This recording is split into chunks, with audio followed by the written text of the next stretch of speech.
Hello and welcome to our third YouTube premiere from Shakespeare's Globe, The Two Noble Kinsmen, directed in 2018 by Barry Rutter. I'm so excited for this show because it's always a joy to share a play that might be a little less familiar than some of the classics like Hamlet and Romeo and Juliet, which we screened last month. If you haven't seen or read this play, you're in for a treat. We're back in the kind of mythic, kind of chivalric world of ancient Athens that you might know from A Midsummer Night's Dream. And just like in that play, we arrive in the build-up to the marriage between Theseus and Hippolyta. There might be 20 years between the composition of A Midsummer Night's Dream and The Two Noble Kinsmen, but Theseus still isn't hitched. The nuptials are delayed yet again by the arrival of three grieving queens who ask the Athenian duke to avenge their losses. And in the ensuing battle, two upright young fellows from neighbouring Thebes, Palamon and Arcite, are taken prisoner and thrown into jail for life. There they pledge their eternal love to each other, cousins and lovers forever, until they spot the beautiful Emilia outside their cell, and the bromance begins to crack. The play's neglect is a bit of a mystery to me because I think it's got lots going for it. As a collaborative piece written by William Shakespeare and John Fletcher, and a play that wasn't included in the famous First Folio of 1623, it's always been a bit of an outsider. But there's no good reason why this should be so. As we're increasingly discovering, Shakespeare was a very collaborative writer, particularly at the start and end of his career. And he had a hand in numerous works that didn't make it into the First Folio.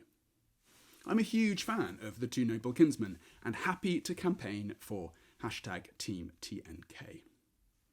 I'm going to offer you three reasons, why I think you'll love this play. And the first is that it's funny. Shakespeare and Fletcher took an already witty source, medieval English writer Geoffrey Chaucer's The Knight's Tale, and turned it into a tightly triangulated romantic comedy. Palamon and Arcite fall out over Emilia, who remains more or less indifferent to them both, while the daughter of Palamon's jailer falls headlong in love with the imprisoned Theban, a love affair that she narrates herself through a series of passionate soliloquies. Now, and while you, like me, might be wary of anything with Morris dancing in it, you're going to get quite excited about the central Morris in this play, choreographed by Gerald, the stage-struck schoolmaster. So the second reason for being Team TNK is the play's profusion of interesting female roles. You'll see it starts with a fairly long scene in which 5 out of the 6 principal voices are female, which by my calculation is something of a record in Shakespeare. Why is this unusual? Well, remember that female parts were taken by boys or very young men in Shakespeare's time.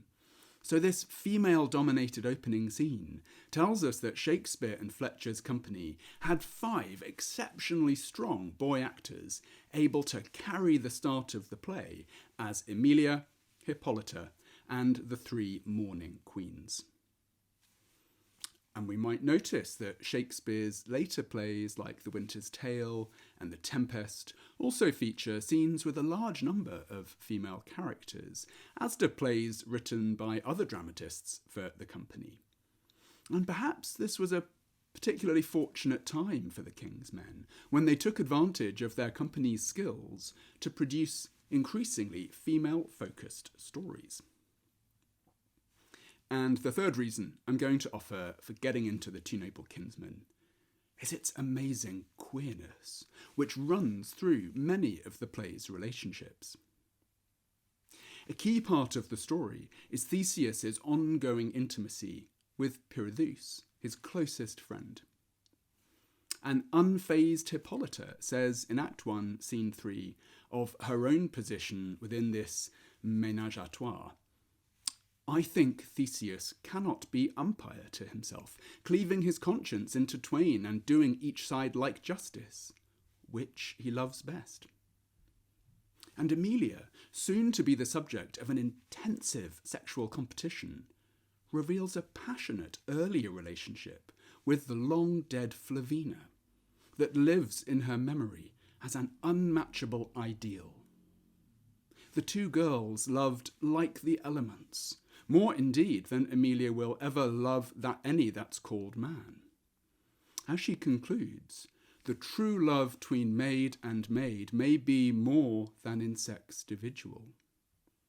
We learn from Hippolyta and Emilia that marital relationships exist within the context of a wide variety of passionate connections. And that's before we get to the noble kinsmen themselves, whose intense feelings for each other are put to the test when they catch sight of Emilia.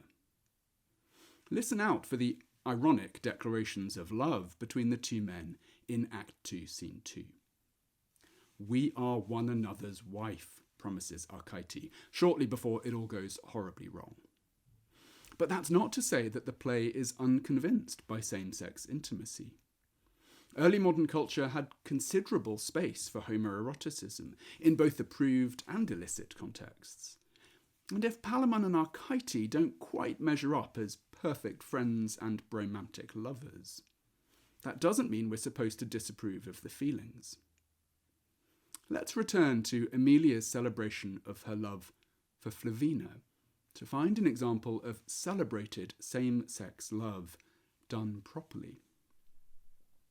Experienced at the cusp of maturity, Emilia and Flavina's relationship was potent, exclusive, stirring, unrepeatable, and not to be tidied away into the category we now call platonic.